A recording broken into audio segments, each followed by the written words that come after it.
It is hard to find comfortable t-shirts. Shirts made of Supima cotton are the softest you will find. Under 1% of t-shirts are made with Supima cotton, and Leisure of NYC is the place to find them. You'll get 15% off their silky smooth t-shirts and boxers at davidpakman.com/NYC. The link is down below.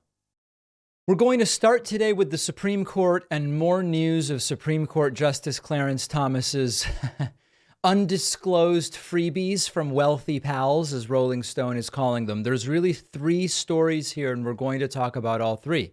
There's the specifics about what's happening with Clarence Thomas. There are the broader questions of what should be done, if anything, with the Supreme Court. And then there is the question of, more broadly, what about 2024, now that we know the havoc that 2016's presidential election has had on the Supreme Court and, as a result, on the country? Let's start with the specifics of Clarence Thomas. Rolling Stone reports investigation uncovers more of Clarence Thomas's undisclosed freebies from wealthy pals. The Supreme Court justice's rich friends at the Horatio Alger Association have showered him with benefits, including lavish vacations and funds for a fawning documentary about his life. This is no longer the exception to what's going on. We now have so many examples of this, including, of course, Harlan Crow and what we learned some months ago, I believe it was, but now we have even more. Look at some of the details. Clarence Thomas's connections to wealthy and expensive vacations run deeper than billionaire businessman and Nazi enthusiast Harlan Crow. The New York Times reports that Thomas has milked relationships with the rich he made through the Horatio Alger Association of Distinguished Americans. Because of their Horatio Alger connections, Thomas and his spouse, Virginia, have been invited to join luxurious vacations and parties in addition to getting VIP access to sports events. Thomas also rubbed elbows with the likes of Oprah Winfrey and Ed McMahon during a lavish 3-day Montana birthday party for billionaire industrialist Dennis Washington. The connections Thomas made through Horatio Alger have benefited him beyond just lavish trips. His contacts, including Washington investor David Sokol, formerly of Berkshire Hathaway, helped fund a documentary that paints Thomas in a heroic light. And it totally rewrites history on the Anita Hill confirmation hearings. And there are all sorts of other examples. The gifts include flights on private planes, cigars, clothing, etc., etc. After 2004, when the LA Times reported on his disclosures, Thomas ceased reporting to the court gifts and benefits that he received. A ProPublica investigation this year uncovered his relationship with Crow, including private jet flights, yacht trips, all of it. Crow paying tuition for Thomas's nephew, who the Thomases were raising, and it goes on and on and on. And the list is exactly what you would imagine. If you're really interested in the specific details, you can certainly read the entire reporting, but I think you sort of get the picture. So then we get to the implications and the meaning of all of this. First and foremost, we have a particular situation where, between his wife, Virginia, and her involvement in the effort to overturn the 2020 election results, Thomas's lack of recusal on related matters, the ethical questions, all of these different things, at a basic core level, we can see that the Supreme Court doesn't actually have the checks, balances, and accountability methods that it should have. This is very similar to what we saw during Trump's presidency. We learned that the checks and balances put in place by the framers of the Constitution and the Bill of Rights, etc., they never accounted for someone like Trump willing to flout all of those conventions. They just didn't. And so what we saw was that we don't have a firm or rigid enough set of checks and balances to control a president like Donald Trump. We just don't have it. Similarly, we are finding that the same applies to the Supreme Court. And so do we need some kind of transparency and ethics reform on the Supreme Court? Of course we do. Ethics rules need to be strengthened. Transparency requirements need to be strengthened. There need to be clearer guidelines for recusal, stricter guidelines for disclosure of financial interests and gifts, actual limitations on the gifts and favors that you're allowed to accept which could create a conflict of interest or the appearance of a conflict of interest. We need all of those things. And this gets us into the reform part. I know that there are some in my audience who say Joe Biden should pack the court. By packing the court, we mean adding seats to the Supreme Court, such that if you expand the court, say from 9 to 13 seats by adding 4, and then immediately select those 4 Supreme Court justices, you could take control of the court in the sense that by adding 4 liberal justices, you then take control back. I love the idea of taking control back. The problem I see is that it really is opening the door to Republicans doing the same the next time they have a president in the White House, and then Democrats doing the same. And next thing you know, we've got 17, 19, 21, 23 seats.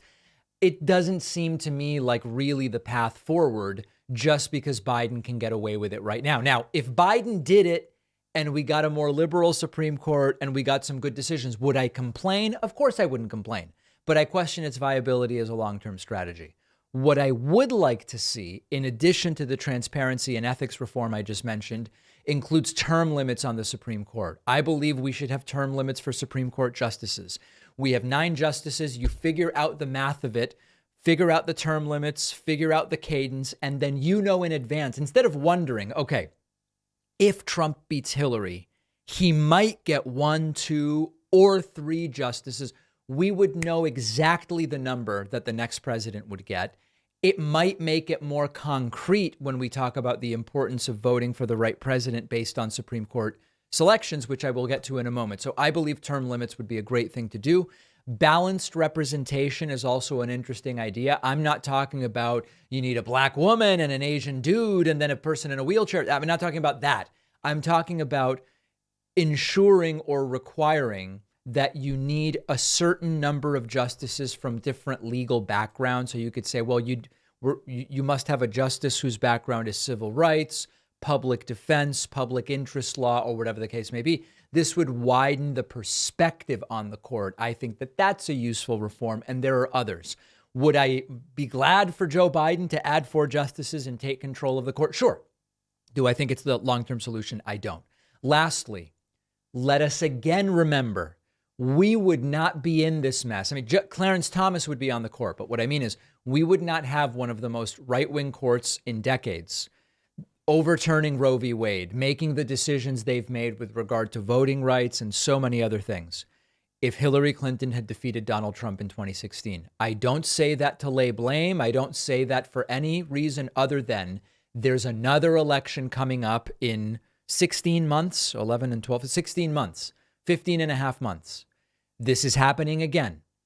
It is quite plausible that there will be 2 Supreme Court nominations for whoever wins in November of 2024 to make during the following 4 years. Plausible, maybe even likely. Let's not make that mistake from 2016 again. Gavin Newsom continues to be brutal and ruthless in what I believe are all the right ways. He had that extraordinary interview with Fox News propagandist Sean Hannity, which we covered. He was interviewed again, this time by former Biden press secretary Jen Psaki on her MSNBC show. And I want to play a particular clip from that interview that a number of you sent me regarding mental illness and a mental health crisis. Gavin Newsom blames Fox News in this clip for making the mental health crisis worse. Listen to what he says. I want to know your thoughts, and I'll give you mine. Take a listen. Entertainment wing, particularly of the Republican Party, the surround sound on Fox with these, I don't even like saying his name, Tucker Carlson, or that other, I don't even know, the guy from, there's just like, they're all the same. And One American News and Newsmax and what they're doing to divide this country to, where illusion rules, not facts. Do you occasionally turn on Fox prime time and see what happens? No. Just to see? Not occasionally, every night. Every night. And do you think Democrats should still be appearing on Fox, or should they not be appearing on Fox? It contributes to the mental health crisis in the state. So on the basis of one's own personal conditions, I would not recommend it. My staff is quite literally tried to have interventions with me about it. They say I'm too obsessed with it, but I need to understand it. You want to know what the other side thinks? So he says, Gavin Newsom says, Fox News and other right-wing trash media contribute to the mental health crisis, potentially causing mental illness.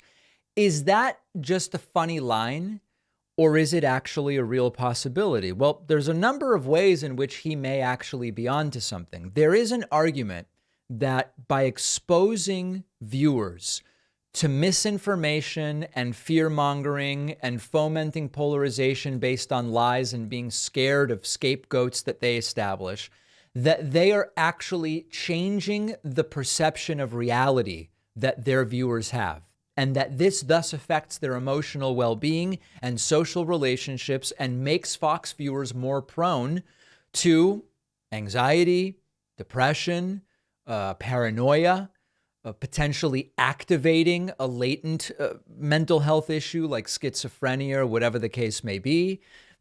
I'm not saying that's the case, but I'm saying, is there an argument to be made here that Gavin Newsom might be right? Like, for example, there are studies that have found Fox News viewers are more likely to believe false or unsupported claims about COVID, about climate change, about immigration, and the dangerous brown people that are coming here, or election fraud or whatever. Once they believe those false things, it can cause confusion, distrust, fear, and denial of scientific realities, distrust of expert advice, for example. All of those things can impact the health, including the mental health of an individual. Another example, Fox News will often portray certain groups of people on the opinion shows in particular, but on the news shows as well, immigrants, Muslims, liberals, protesters, Marxists, anarchists, as Donald Trump used to say, as threats, enemies, and criminals. And this induces fear and anger or even hatred. This increases stress levels, cortisol, etc., impacts empathy, fuels aggression. This can lead to a mental health crisis, etc. So I don't have to belabor it, but is there something to what Gavin Newsom is saying there? Ultimately, obviously, the impact of Fox News on mental health depends on a number of factors and contextual realities and the pre-existing mental state of those who are watching Fox News in the first place. I'm not pretending Fox News is giving everybody mental illness by any means. But is there something to what Gavin Newsom said? Let me know in a comment. Let me know in an email. Let me know on Threads, where you can find me at david.pacman. Often I have to wear shirts for a long time before the material softens and feels good on my skin. But if you want a t-shirt that's actually super soft right when you open the package brand new, check out our sponsor, Leisure of NYC. T-shirts from Leisure of NYC are made with Supima cotton. That's an ultra premium species of cotton known for feeling better than any other t-shirt fabric and way more durable. Under 1% of men's t-shirts are made with Supima cotton. Also check out the boxer briefs made from moisture-wicking viscose from bamboo, which will bring you a level of comfort you didn't even know was possible with underwear. These boxer briefs feel like air and they don't bunch up. All of their products are fair trade, produced using sustainable methods. When you buy the scratchy, cheaply made t-shirts and boxers, you end up spending more in the long run. But once you do it right with t-shirts and boxers that feel silky smooth from day one, they will last you for years to come. You'll get 15% off everything in their store at davidpacman.com/NYC. The link is below. Well, Fox News host Steve Doocy is off script again. I have to tell you, I really do enjoy these clips. These are clips where on the Fox News morning show, Fox and Friends, Steve Doocy, not because he's a hero, not because he's now the arbiter of truth, not because he's anything other than a Fox News propagandist who sometimes just interjects a little reality into the brains of his co-hosts. For whatever reason, Steve Doocy is making some, what in most of the real world are uncontroversial admissions, but he's making them on Fox News, and it's fascinating to watch. The latest one here is Steve Doocy saying, hey, you know, the Biden economy actually is good. I mean, okay, the White House maybe is having a messaging issue, but the Biden economy really seems to actually be functioning quite well. Take a listen to this. And again, he's touting the numbers that we all see. This is not extraordinarily obscure stuff. No, and that you have just touched on the problem for the White House, and that is they've got some pretty good numbers going on. Right. The jobs number is expected to come out a little later on today. It's expected to be about 225,000. Unemployment is expected to drop down to 3.6%. Yesterday, there was a blowout number. ADP said that about 500,000 jobs were added in June. The construction sector itself added 97,000 jobs. This is not Steve Doocy making stuff up. It's just not the place you would normally hear it. In June, that's the biggest increase month over month in a decade. So they've got these pretty good numbers, but the White House is stuck with a couple of people who are having a problem selling it because people don't feel like things are very good. Now, and the clip, of course, from our friend Decoding Fox News, who does great work, typically on Twitter, now also on Threads. You can find her Decoding Fox News on Threads as well. Steve Doocy is doing this a lot. And I don't want to attribute agency to what might be randomness. This is, forget about right-wing media, but there is so much scholarship, and I've read so much books that there's Nassim Taleb's Fooled by Randomness, and Daniel Kahneman has written about this. In general, as humans, we like to find patterns and attribute agency to phenomena in the world. A really long time ago, but when pre-modern humans started to see things move around in the sky and the sun come up and go down or whatever, it would sometimes be attributed to a man in the sky or some particular force with agency rather than sort of the way that the laws of physics are impacting celestial bodies. So we like as humans to put agency and meaning and whatever. I can't do that with Steve Doocy. I don't know that what's happening here is that Steve Doocy has said, my network is spreading a lot of disinformation. I'm going to go out there and be the voice that tells a little bit of the truth or something like that. I have no reason to think that that is what is going on. But Steve Doocy has this habit of saying things that go against the talking points of Fox News. Here's one other really good example. This one's from about a week and a half ago. This was related to the supposed, there was like a 72-hour period, you might remember, where the Republicans became obsessed with supposed evidence of Biden bribery. It turned out that it's based on tapes they don't have from a whistleblower who might not be a whistleblower, who they hadn't spoken to in 3 years, who more recently we've uncovered has never actually spoken to Joe Biden. So this one evaporated quickly, but here was Steve Doocy sort of saying, there really isn't evidence here. It is unclear what the joint venture is or was. And if it was just for Biden corruption, then why did they have other entities? Like they mentioned Hudson and some other partners as well. If it was just to influence a former vice president, which I don't know if that's illegal, why exactly were there so many other moving parts? And what the Republicans don't do here yet is they don't say if any laws were broken and if anything was illegal. Well, right. What they are saying. Right. It's quite simple. They've not actually said what are the laws that were broken and what is it that Joe Biden did that is illegal. Make of it what you will. Let me know in the comments what you do think. What is going on with Steve Doocy?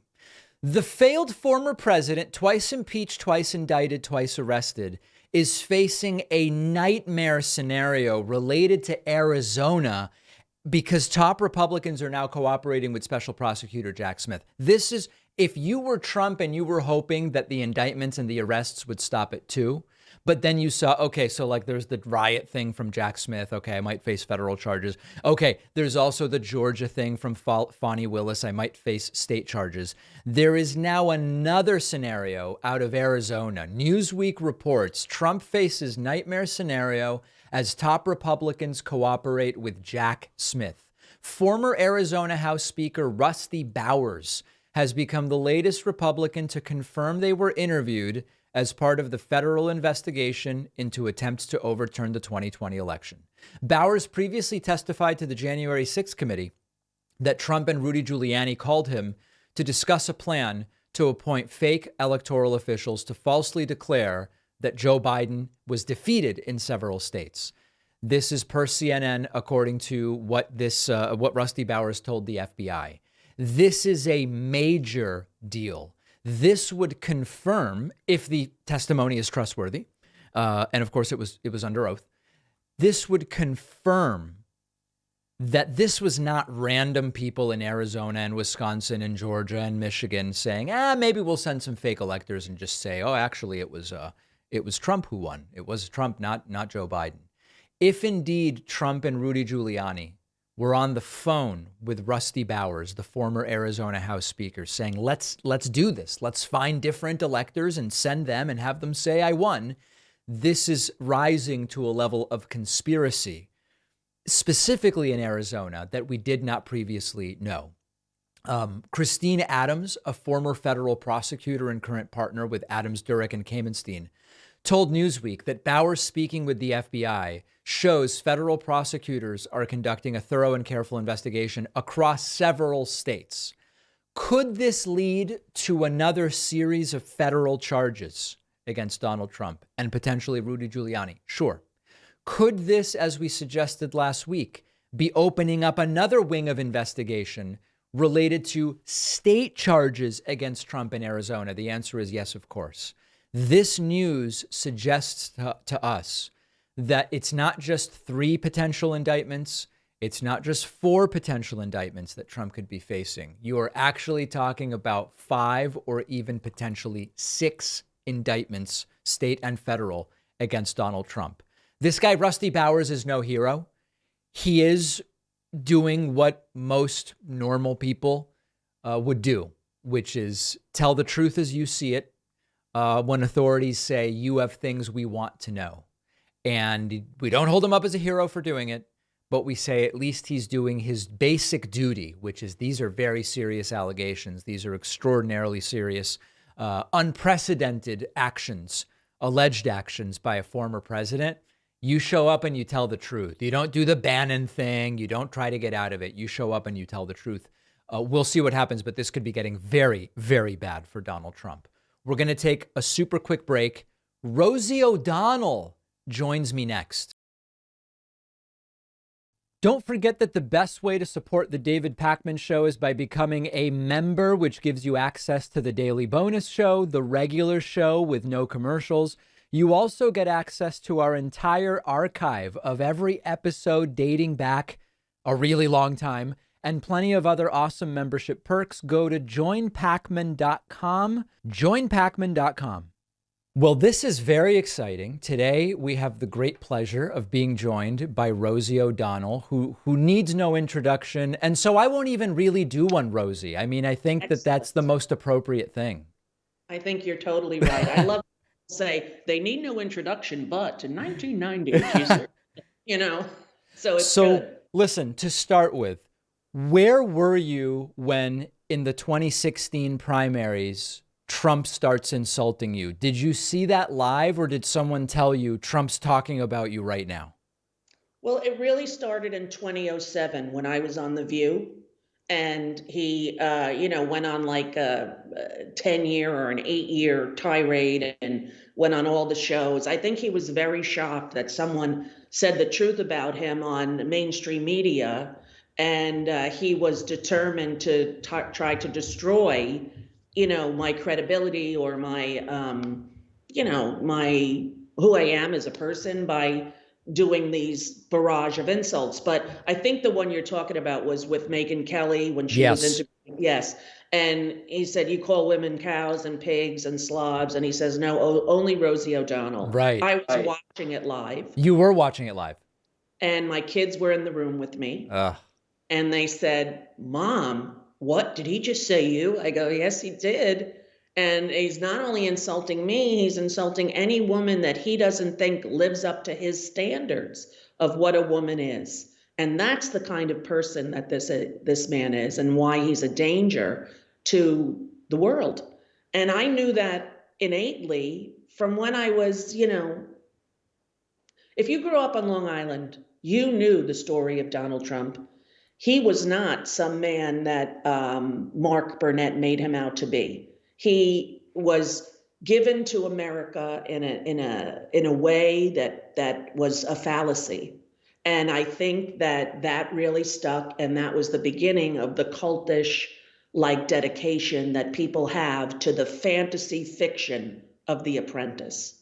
And but if you grow up on Long Island, you knew his story from when you were a little kid. You remembered his planes getting repossessed off the LaGuardia runways. You know, you remembered every time he had an embarrassing failure or pretended to be his own publicist.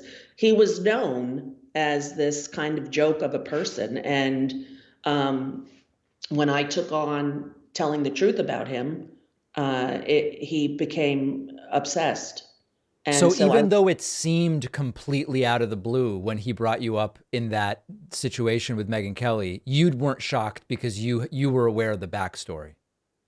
Yes, but it had been a few years before since I was the target. He, chooses targets and keeps them for a while. And then when he no longer has use for them or, so he hadn't done it in a while, but it was something that he had done for almost a decade. On TikTok, if people have been following you on TikTok, they know that you are very much following what is going on politically, but also specifically with Donald Trump. And there's been this sense maybe over the last 3 months that maybe there will be some consequences at some point. We have 2 indictments. There may be a third one. There may be a fourth one. Are you optimistic or are you worried that it's going to be, again, he uses donor money to somehow slip out of this one and that this will all be for nothing? In order to keep my faith in the nation and the world, I have to believe that he will have to pay for what he's done, inciting an insurrection against our own government. He is the most horrific president we've ever had, the most dangerous, the most damaging to our country, and he's an embarrassment, and he always has been. And I didn't really understand that people didn't get that. And I really do blame Mark Burnett. I really do. I know a lot of people don't and think, oh, he was just making. No, he knew who the man was. He has those tapes that he never showed of the outtakes of The Apprentice, where there were many people there who have all told their story of what language he uses, of what an innate racist he is, misogynist, homophobic, how he's like the worst part of humanity. And, I have been on to him from the beginning, and so have millions of people across the world, but especially New Yorkers. New Yorkers see him for who he is. When you consider now what's going on with this whole anti-woke crusade that some politicians are basically basing their campaigns on, Ron DeSantis, for example, but then you actually talk to people around the country and you say, hey, do you actually think we're doing too much to, for example, protect trans people? The majority of the country says, no, actually, I think we're actually not doing enough or doing the right amount. The anti-woke message doesn't seem to be panning out nationally. And one of the big targets for that group is Hollywood. Hollywood generally. Hollywood generically is propping up all of this woke ideology. If you're conservative in Hollywood, you're either blacklisted or you get no work or whatever the case may be. Can you talk a little bit about that? Like, is that assertion true, or are there plenty of conservatives in Hollywood? I don't really know that many, to tell you the God's honest truth. But, Jewish liberals, throughout the history of Hollywood, were the foundation of Hollywood in many ways.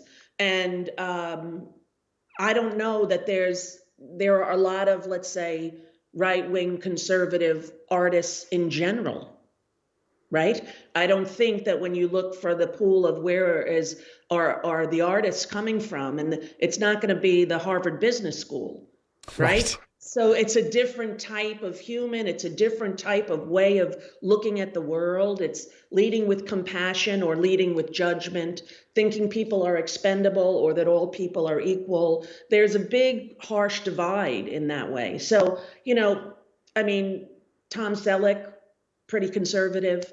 Charlton Heston, pretty conservative. But off the top of my head, I can't really think of very many people that I know in Hollywood that are conservative. The anti-woke message, I think, is a ridiculous way to go, and I hope DeSantis keeps it up because he's like the worst version of Trump. Yeah, right? it doesn't seem as though it's going to play well nationally. Like maybe it would win him a Republican primary, although it certainly doesn't look like it if you look at the polls. But I just don't see how that message resonates if he somehow were the nominee. I agree. And you know, what does it mean to be woke? It means to be educated, to be humanely centered and focused, people first, equality first. And those are wonderful things and qualities of being an American. Those are not negative things that prove that you're not a patriot. You know, liberals, they put Hollywood liberals, you know, Hollywood liberals love their country too. Hollywood liberals grew up here and not in affluent homes. And, you know, the people that I meet from Hollywood grew up like I did, regular, lower middle class or middle class America, where, you know, blue collar workers or engineers. My dad worked at Grumman, you know, and my mom was a school secretary. And that's kind of the truth of we're American people. I mean, we're people who grew up believing in the American dream and somehow got there. And then to say everything that you feel and think is invalid because you're a celebrity. You Right. lose your voice. You lose your speaking standard as a citizen. You become almost invalid because you are known. And I think the most important thing right now is everyone with access to a microphone to speak out against fascism that really has still a strong foothold here in the United States. And this election is going to be so very important. And I want to talk to you about the nitty gritty of the election. You know, the patriotism thing is interesting, though. The right has tried to monopolize patriotism. So when it was George W. Bush in 2003, patriotism meant you say it's great to go to Iraq, even though they didn't attack us on 9/11 and this makes no sense whatsoever and they don't have WMDs. That was patriotism then. Under Trump, it became a different thing. But the truth is that it seems to me it's patriotic to say, hey, we're a wealthy enough country that we can make sure everybody has health care. That's a form of patriotism to me that makes a lot of sense. And I wish the left would take back the term in a more forceful way. I do too. I feel that the left sometimes buckles under the flag waving rhetoric of the right. And I think we have just as much love for our country as anyone on their side. And at some point, if we are to survive as a nation, we're going to have to bridge the gap. We're going to have to find a way through that chasm, you know, over to each other. And I don't know what it's going to take to do that. We're a different country. Everyone has niche news. You know, there was, when I was a kid and Walter Cronkite said, this war should end. You know what happened? The war ended.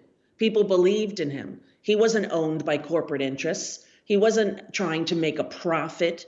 News was not a profit-making business when I was growing up. And I think that the mass media, especially the American media news, let Trump get away with so much because, as you know, Moonves said, not good for America, but great for CBS, right? Yeah. Horrible thing to think. But yeah, it's a very difficult time to remain steadfast in your belief that the ideals of this country are worth fighting for. And we need to come together as a culture and as a community. And that starts with holding Donald Trump responsible for what he did and for all of these charges against him.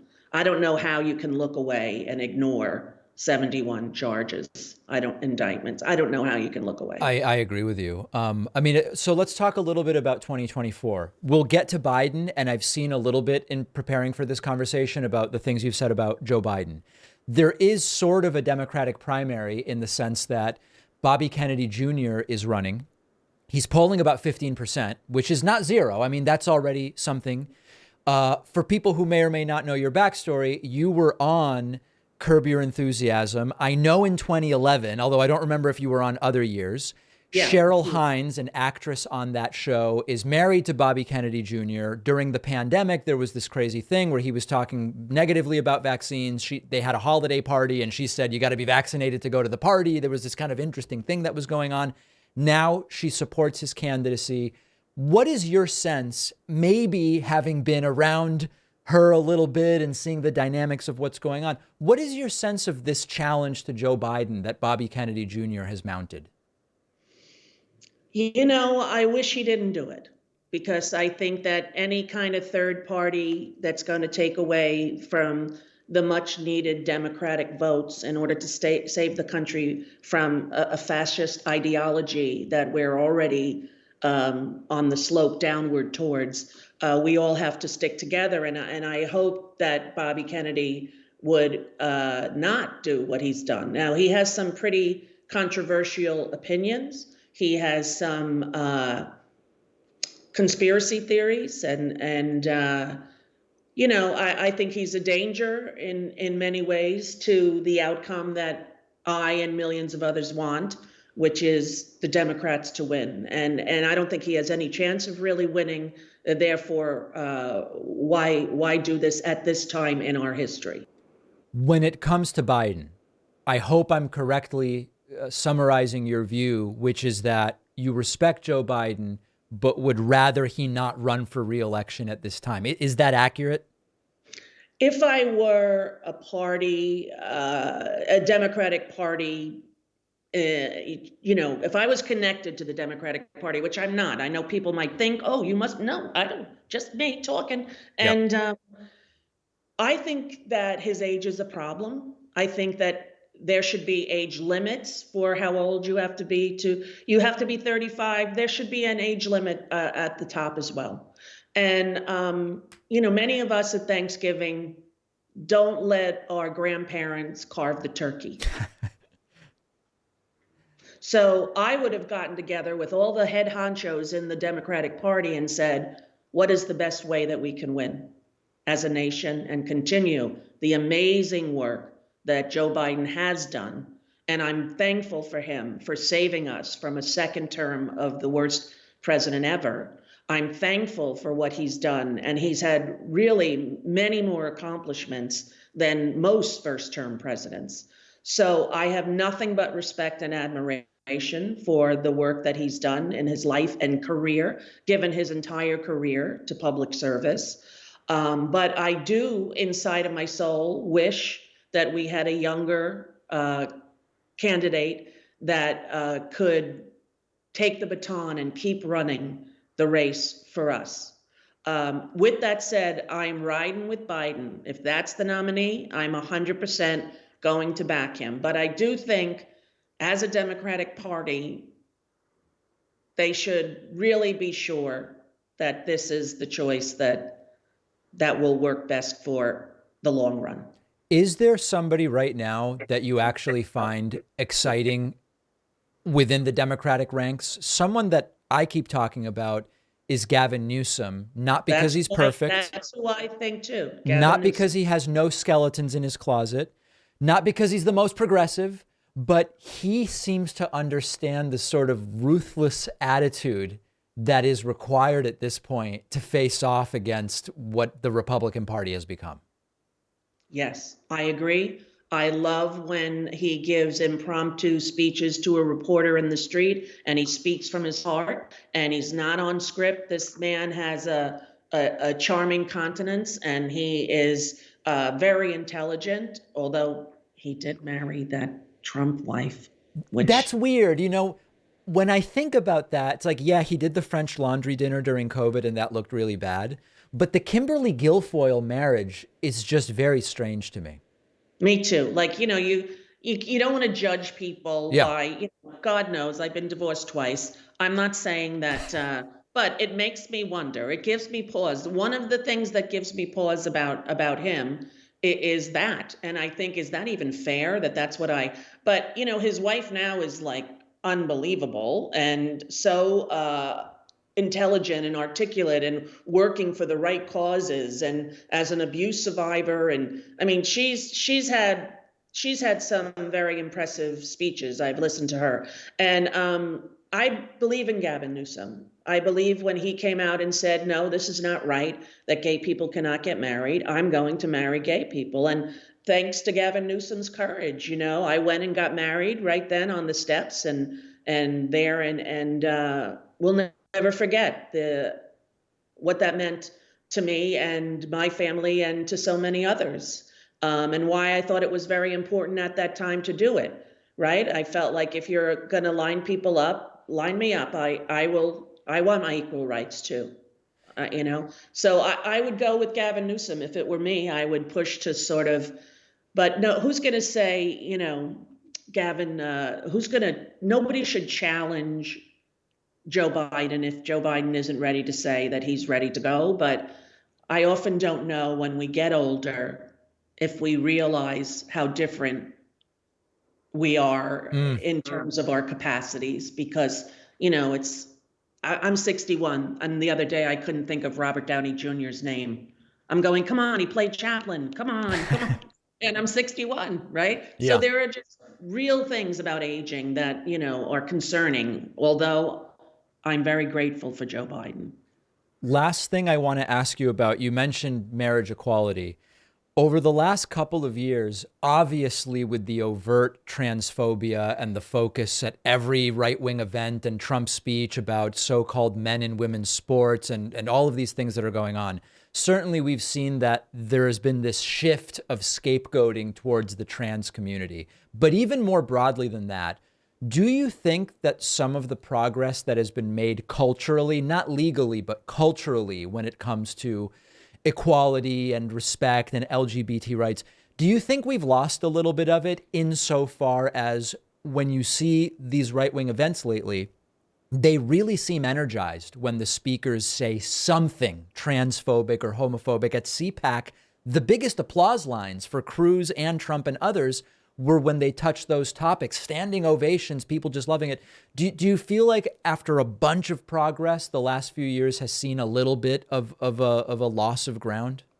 Not a little bit, a loss. And we have become the targets. And when I say we, I mean all gay trans people, all, the whole alphabet of it, all of us together, right? And if we don't stand together while they attack the most vulnerable of our people, 1% of the population, and less than 1% is trans. And those are the people that they're going after. It's very dangerous. It's very depressing. And it's a very Nazi-esque tactic. And it should terrify everyone. We have made progress, very much so in my lifetime.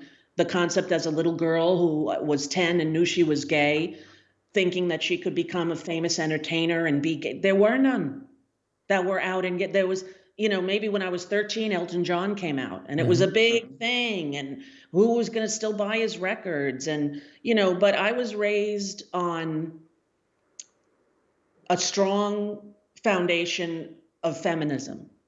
And I am an ardent feminist, and I believe that women's equality, gay equality, minority equality, across the board, all of us need to band together and protect, define, and declare ourselves. Again, the concept that as a woman we are fighting again for bodily autonomy is enough to make you want to just, I can't even believe that it's occurring. Yeah. And I can't. And this illegal SCOTUS, this horrible, ridiculous SCOTUS. I don't know why Joe Biden is against expanding the court. I have always felt like, that's what you got to do when they're passing decisions like they have been lately. Yeah. But yes, as gay people, we are definitely in the target, and it's gone backwards in a way that our whole country seems to be lately. And now the time to stand strong and arm in arm and know that we are better than their ideals and their misogyny and their bigotry. Yeah, and I can assure you that if Trump or DeSantis win in 24, we're not going in the right direction. That's for sure. For damn sure. Yeah. For damn sure. But the Republican Party doesn't exist anymore as it used to. It's now nothing but criminal enterprise, which is wreaking havoc on the nation. Absolute last thing. I've said that even though I'm not a Republican and I'm not voting in the Republican primary, there's very clearly one sane guy there, and that's Chris Christie, and that I would disagree with him, I'm sure, on policy in so many different ways, but he's at least operating in the real world. What's your view of the Republican primary right now? He is operating in the real world, but he was a Trump kiss ass at the Trump kiss ass time. And, that whole Brooklyn, the George Washington Bridge escapade, I remember that too. That's picayune and petty and ridiculous. And you don't want somebody who thinks and acts that way in any kind of role of power. But of all the Republicans, he is the one who is speaking closest to the truth. And I don't even... I kind of find it, David, so shocking when even with your podcast, they talk to Republicans and what they say they think is the truth. It's almost like a delusional cult deprogrammer is needed for the nation with him, for the nation. And I don't know how we're ever going to get to that point. But the mountains and mountains of proof don't move them. And I wonder what will. Yeah, I don't have the answer, but we haven't found it yet. That I can tell you. Rosie, thank you so much. I really appreciate your time, and I'm just so glad we were able to do this. Well, me too. Thank you. I am an ardent follower of yours. And thank you. Keep it up. You do very well, David, and I'm proud of you. Likewise. And I follow Rosie on all platforms. Please follow her as well. Thank you so much. Thank you. Take care. If you value what we do at The David Pakman Show, remember to support us on Patreon. Go to patreon.com/David Pakman Show, where you can get access to behind-the-scenes videos, the daily bonus show, the commercial-free daily show, as well as special discounts on merch, including hats, hoodies, mugs, and T-shirts. You can support the show for as little as $2 a month. Check it out at patreon.com/David Pakman Show. Donald Trump gave 2 speeches over the weekend. One was in Nevada to some volunteers. It was ridiculous. I'm not even going to cover that, but I do want to play a couple of clips for you from Trump's speech in Council Bluffs, Iowa. This one was particularly glitchy. And as you know, Donald Trump's brain malfunctions often during these events, but it actually seems to be getting even worse. In this clip, you're going to hear Donald Trump say that he will deny entry to the United States to communists, which he's said before, and he can't possibly do it, makes no sense, almost certainly illegal and impractical. But he says, I'm going to deny entry to communists and to markers, I think he means Marxists, and he says they won't be allowed into our cunny. I didn't misspeak. I did misspeak, but what I mean is Trump says they won't be allowed into our cunny. And if you're watching, you will see Trump do that glitch he does when his brain malfunctions. It's very weird, and it's getting worse. I will also order our government to deny entry to all communists and Marxists. Look, we have Marxists, fascists, communists. They're pouring into our country. We are going to deny them access to our country. Now, they will not be allowed into our cunny. It's just not going to happen. Not if Trump takes our cunny back. That's for damn sure. So that was the most visually ridiculous moment. But there were also some other, I don't want to say I felt bad, but I almost started thinking about maybe considering the possibility of feeling bad. Trump's asked a question here. He did this thing where he takes questions from the audience, and it's always funny and sad. He's asked a question about something he has no idea about. It's related to farmland and pipelines. Trump very obviously has no clue what this woman is talking about. And he just kind of says, it's terrible, isn't it? Well, I have a plan.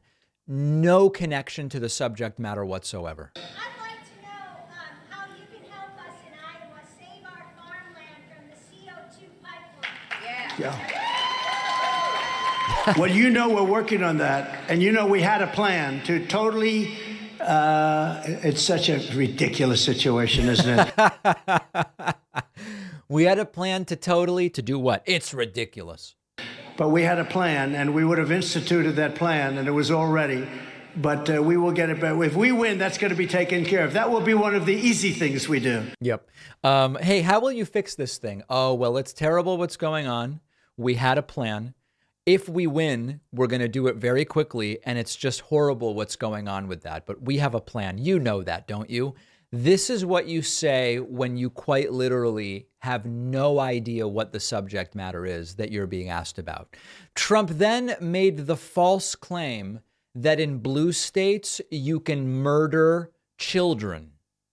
Okay, listen to this. They are the radicals, not the pro-lifers. They tried to make the pro-lifers No. When they're willing to go into 8, 9, 10 months after birth. They have laws that pass actually saying it's okay after birth.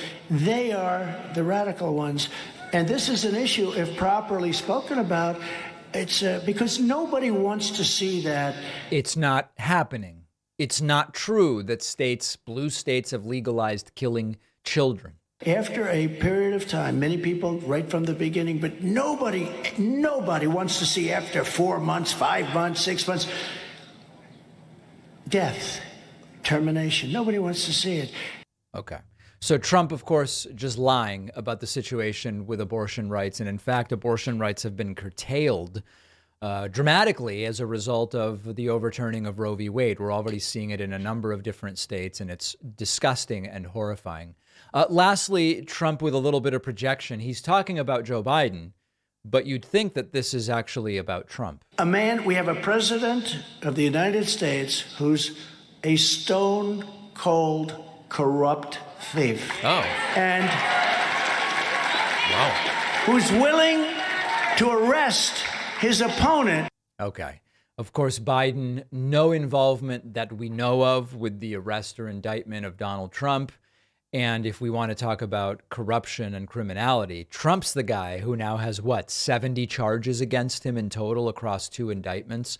So the typical sort of greatest hits from Donald Trump, struggling to speak, very low energy speeches in front of small crowds. The campaign is getting going. And as bad as this is, the question, of course, is, can anybody beat this guy in the Republican Party? Is there any appetite at all for something different than this? Polling suggests the answer is no. We have new polling. We'll look at it tomorrow. All right, I have incredibly good news and incredibly bad news about the children's book I wrote about critical thinking. You know, I joked last week, if someone tries to ban this book, it might actually be a great thing. We now are up against the first attempt to ban the book, and it's from a school library. I'll tell you about it in a moment. So here's the good of the book. And of course, here's the copy of the book, and it's fantastic. You can find it at davidpakman.com/book. A lot of really good things. Number one, 4,200 copies have been ordered so far. That's 3,800 paperbacks and about 400 Kindle copies. It seems with this book, about 90% of people want the physical book for the kids. 4,200 copies to 12 different countries. When we did this, I thought it would be a success if the book ever sold 500 copies. We're 5 days in and we've sold 4,200 copies. Incredible. #1 Amazon bestseller in multiple categories, including children's school and education books. This is the #1 book on Amazon for children's school and education books. I don't even know what I'm doing, to quote the failed former president. That's all great. We're working on getting the book on Barnes & Noble. It's not up to us. Barnes & Noble is announcing a major delay in approving any new authors for self-publishing. I can't control it. As soon as Barnes & Noble lets us on, it will be available there. We're constantly releasing, because we can tweak the manuscript at any time. We're constantly making little tweaks and finding small things to correct or improve. It's the same book. It'll just get a little more sophisticated over time. But here's the bad. We are now seeing the first attempt to ban it. I heard from I can't tell if I guess it is a librarian or a library employee at a school in North Carolina, okay? She's asking to be identified only as Bookie. I like that. She says the following. Hey, David, I work in the school library in North Carolina, in a part of the state that's more liberal, but we have lots of conservative parents from the surrounding rural areas who bring their kids to school. I regularly buy new books for the library, and for the first week, we put them in a new book section near the front door. I got a copy of your book and regularly see kids looking at it. I saw I guess this means mothers. There's a typo here, but I believe it means the mothers of 2 kids page through it, whisper to each other, and then tell me they want to file a complaint about the book. Our school thankfully hasn't been overrun by the MAGA crazies, so there really isn't even a complaint process for books. So I told them to talk to the principal or superintendent. They were indignant, saying, you can just get whatever books you want as the librarian. I explained that as the librarian, that is part of my job, ordering books. I haven't heard anything since, but I will let you know what happens. Please keep my name private and don't mention the school, but you can call me Bookie in North Carolina. Keep up the great work. Okay, she actually didn't even mention her real name nor what school this is going on at. So listen, somebody didn't like something. And again, I got a couple complaints from people saying, David, the kid that looks like Trump in the book, it politicizes the book. And now this is the picture of the kid that looks like Trump. You shouldn't have done that. Folks, you all know who I am. You all know my show. It's just a picture of a kid that looks like Trump. It's part of the thing. If it angers conservatives, then so be it. Trump lies about crowd sizes all the time. That's the kind of joke that's told in the book. It's really not a big deal. Let's all relax. So you can get the book at davidpakman.com/book. Very important. Please leave a review. We've sold 4,200 copies and there's only 80 reviews. If we could get 300, 400, 500 reviews, it would just blow the book up because so much of the recommendations algorithm is based on reviews. So forget about if you've already bought the book, that's great. Thank you. Please make sure if you've bought the book that you review the book. Really important. davidpakman.com/book. We have a voicemail number. That number is 219-2DavidP. Here's a voicemail from someone who says, Brian Tyler Cohen is way hotter than me. All right. Hey, sorry, I think I have the right number. Hey, Davey, just wanted to say I think you're really smug and full of yourself, and Brian Tyler Cohen is way hotter. Thanks, bye. All right, thank you. Yep, all right, so the news there is I'm smug and full of myself, and Brian Tyler Cohen is way hotter. Well, listen, call Brian and tell him that. I don't need you to call me, all right? Just leave me alone. Call all the people who are hotter than me and tell them I don't need you bringing me this bad news. We have a fantastic bonus show today. Joe Biden is defending the decision to give cluster bombs to Ukraine. Not everybody likes that decision. Florida is banning driver's licenses for immigrants living in the United States illegally, even if they have a driver's license. And the FDA is being asked to look at this Logan Paul energy drink that has the caffeine of 6 Coke cans. This stuff is dangerous, and we've interviewed emergency room doctors about it. We'll talk about it on the bonus show. Sign up for the bonus show at joinpakman.com. Help us make a little money on the bonus show. Oh, the bonus show where you want to make money. Everybody else that makes money to fund themselves is bad. Yeah, help us out. You can use the coupon code INDICTEDAGAIN. Joinpakman.com, bonus show, commercial-free audio and video feeds of the show. It is all happening at joinpakman.com. We'll see you then. We'll be back tomorrow.